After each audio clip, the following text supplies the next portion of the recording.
और रायपुर में आज 21 टंकियों से पानी सप्लाई बंद रहेगी। जो मरम्मत के चलते 21 टंकियों से पानी नहीं जाएगा, जिसे लेकर भाटा गांव रोड पर पाइपलाइन में मरम्मत होगी। 150 एमएलडी प्लांट का 8 घंटे शटडाउन रहेगा। भाटा गांव, चंगोरा, भाटा समेत 32 क्षेत्र इससे प्रभावित होंगे। तो 22 नवंबर से सामान्य होगी पानी की सप्लाई, लेकिन उससे पहले आपको बता दें कि भाटा गांव रोड पर पाइपलाइन में मरम्मत का कार्य होगा, जिसे लेकर पानी की समस्या आ सकती है।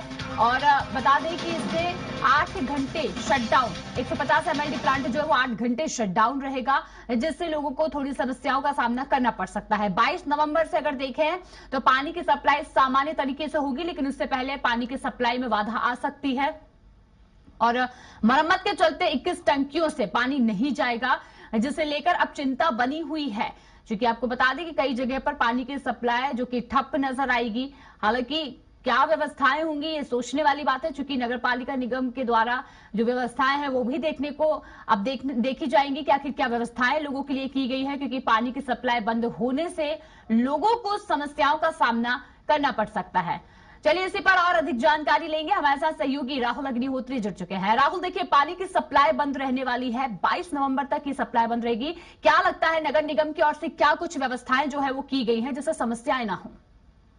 जिस बात देखा जाए तो सबसे पहले मैं मूलतः इसके कारण क्या है वो बताना चाहूंगा। जिसमें देखा जाए तो भाटा गांव में एक स्थान है जहाँ पर 12 फीट की गहराई में जो पाइप है वो लगातार डैमेज हो रहा है, और इसी का जो समीक्षा है वो यहाँ पर नगर निगम की टीम करने वाली है, उसे ठीक करने वाली है। और भाटा गांव इसलिए भी जरूरी हो जाता है क्योंकि भाटा गांव में जो वाटर ट्रीटमेंट प्लांट है वो लगा हुआ है, जिसके माध्यम से शहर के कई महत्वपूर्ण इलाकों में जो पानी की सप्लाई है वो की जाती है, और इसके बाद पानी की टंकियों के माध्यम से जो पानी है वो सप्लाई किया जाता है। इसमें देखें तो मरम्मत के कार्य के लिए लगभग 8 घंटे का समय लग सकता है, और इसके लिए जो नगर निगम की टीम है वो आज सुबह से ही लगी हुई है।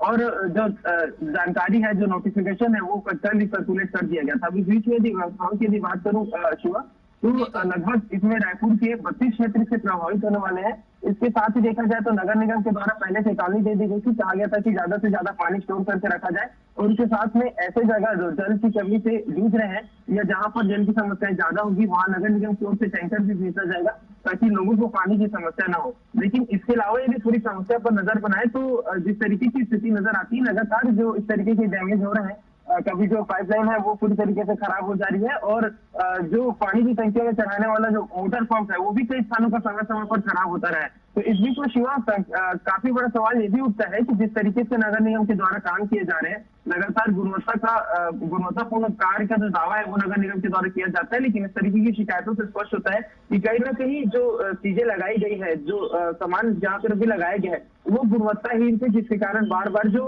इस तरीके की परेशानी है वो राजधानी रायपुर वासियों को सहना पड़ रहा है। क्योंकि अमृत मिशन देखिए या फिर अन्य तरीके के जो यहाँ पर जल आपूर्ति के लिए जो प्रोजेक्ट चलाया गया उसमें समय समय पर कई तरह की जो गड़बड़ियां हैं उसकी जानकारी यहाँ पर निगम को मिली, जिसके ऊपर कार्रवाई भी हुई है। और लेकिन देखा जाए तो इसका पूरा खामियाजा आम जनता को भुगतना पड़ा है। इस बीच में जो नगर निगम की टीम है उसके द्वारा दावा किया जा रहा है कि कल तक के जो प्रयास है वो किया जाएगा कि जो जल की समस्या बनी हुई है उसे ठीक कर ली जाए। भाटा गांव में जो 22 फीट गहराई में जो पाइप खराब हुआ है उसके डैमेज को ठीक कर लिया जाएगा, और कल तक की जो जल की व्यवस्था है वो सुचारू रूप से व्यवस्थित करने का प्रयास यहाँ पर नगर निगम कर रही है।